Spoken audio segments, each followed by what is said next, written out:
Molecular formula.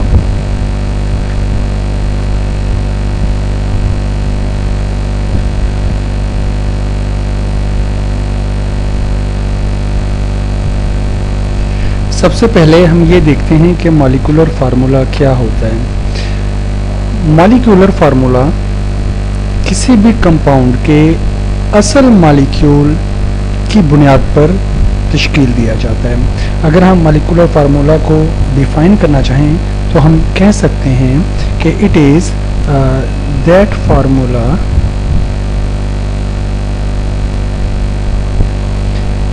Of a substance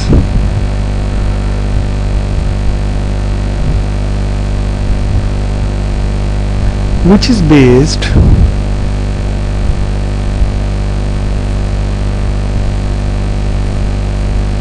on the actual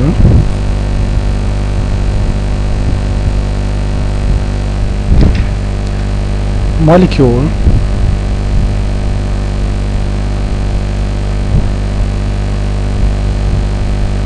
is called molecular formula।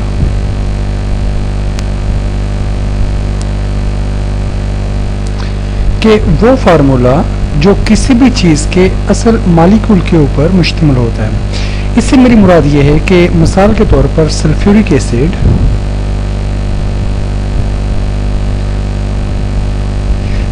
Acid के अंदर एक hydrogen होता है, एक सल्फर का एटम होता है और 4 ऑक्सीजन के एटम्स होते हैं।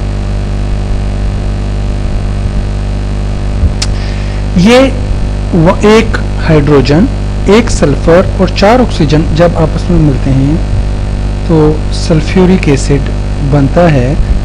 अब सल्फ्यूरिक एसिड का जो मॉलिक्यूल है उसके अंदर हमने पहले कहा कि एक हाइड्रोजन है, एक सल्फर है और 4 ऑक्सीजन है। तो इस तरह से सॉरी इसमें 2 हाइड्रोजन होते हैं। Let me raise it, this is 2। Okay, तो इस तरह से 2 हाइड्रोजन के एटम, एक सल्फर का एटम और 4 ऑक्सीजन के एटम आपस में मिलकर सल्फ्यूरिक एसिड बनाते हैं। अब इस मॉलिक्यूल की जो रिप्रेजेंटेशन है H2SO4 की, ये रिप्रेजेंटेशन एक्चुअली सल्फ्यूरिक एसिड का मॉलिक्यूलर फार्मूला है। तो इस तरह से हम मॉलिक्यूलर फार्मूला को जब डिफाइन करते हैं तो हम कहेंगे कि ये किसी भी चीज़ के मॉलिक्यूल की असल रिप्रेजेंटेशन होती है, उसकी असल पहचान होती है। जब हम H2SO4 लिखते हैं तो इससे हम ये क्लियरली जान जाते हैं कि इसके अंदर ये एक ऐसी चीज़ है जिसके मॉलिक्यूल के अंदर 2 एटम जो हैं वो हाइड्रोजन के हैं और एक एटम जो है वो सल्फर का है और 4 एटम जो हैं उसके अंदर ऑक्सीजन के हैं। तो इस तरह से मॉलिक्यूलर फार्मूला जो है वो तश्कील पाता है। मॉलिक्यूलर फार्मूला हमें 3 तरह की इंफॉर्मेशन देता है।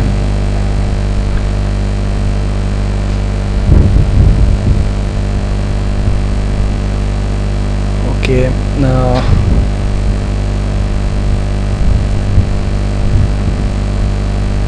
मॉलिक्यूलर फार्मूला हमें बताता है, ये हमें बताता है कि किसी भी मॉलिक्यूल के अंदर, किसी भी चीज़ के मॉलिक्यूल के अंदर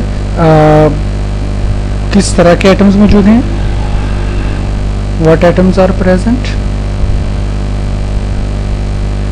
सेकेंडली हमें बताता है कि जो एटम उसमें पाए जाते हैं वो तादाद में कितने हैं, यानी हर एलिमेंट के एटम्स की तादाद कितनी है, how many atoms of each element, atoms of each element. और थर्डली हमें ये बताता है कि उन एलिमेंट्स की के एटम्स की आपस में रेशो क्या है, what is the ratio of atoms of different elements. अब मैं इसको एक मिसाल से वाज़ेह करता हूँ। जैसे कि हमने पहले कहा कि सल्फ्यूरिक एसिड जो है उसके अंदर तीन तरह के एटम होते हैं। तो हमें ये बता रहा है कि 3 types of atoms, 3 types of elements, hydrogen, sulphur और ऑक्सीजन। और इसमें हाइड्रोजन 2 हैं, सल्फर 1 है और ऑक्सीजन 4 है, H2SO4। दूसरी चीज़ हमें ये बताता है कि इसके अंदर 2 atoms of hydrogen, 1 atom of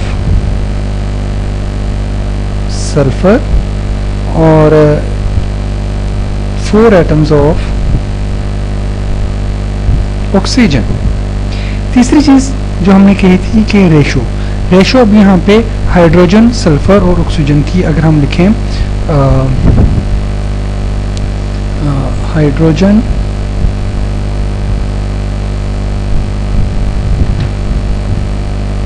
sulphur और ऑक्सीजन।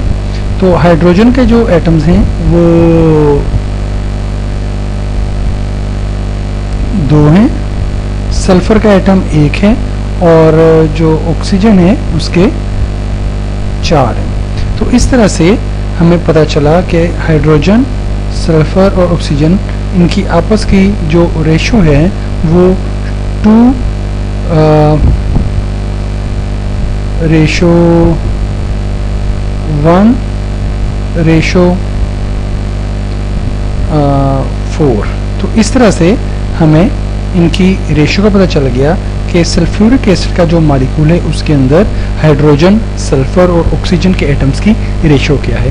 फिर रिपीट करते हैं कि जो एक मॉलिक्यूलर फार्मूला होता है वो हमें 3 तरह की इंफॉर्मेशन देता है और ये किसी भी कंपाउंड के असल मॉलिक्यूल पर मुश्तमिल होता है। ये हमें बताता है कि टाइप्स ऑफ एलिमेंट्स क्या हैं, elements in a molecule, secondly उनकी exact number of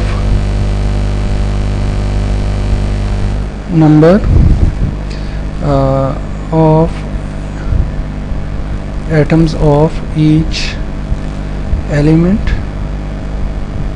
or thirdly what is the ratio among the number of atoms of different elements। तो अगर मैं कहूँ कि this is 0.1, this is 0.2 and this is 0.3, तो अगर मैं एक मॉलिक्यूलर फार्मूला लिखता हूँ जैसे H2SO4, तो ये जो इन्फॉर्मेशन है कि टाइप ऑफ एलिमेंट्स कौन कौन से हैं, अगर आप देखो तो इसके अंदर टाइप ऑफ एलिमेंट्स 3 तरह के, हाइड्रोजन, सल्फर और ऑक्सीजन। दिस इज 0.1 और 0.2 अगर मैं देखूं कि exact number of atoms of each element, तो मुझे पता चलेगा कि जो हाइड्रोजन है उसके 2 एटम्स हैं, सल्फर के 1 एटम है और ऑक्सीजन के 4 एटम हैं और उनकी आपस में रेशो क्या है। तो ये जो रेशो है ये मुझे पता चलेगी कि इनकी आपस में जो रेशो है वो 2:1:4, यानी 2:1:4। तो सल्फर के नीचे चूँकि कुछ नहीं लिखा, चूँकि इसका 1 ही एटम है तो 1 को हम नीचे नहीं लिखते।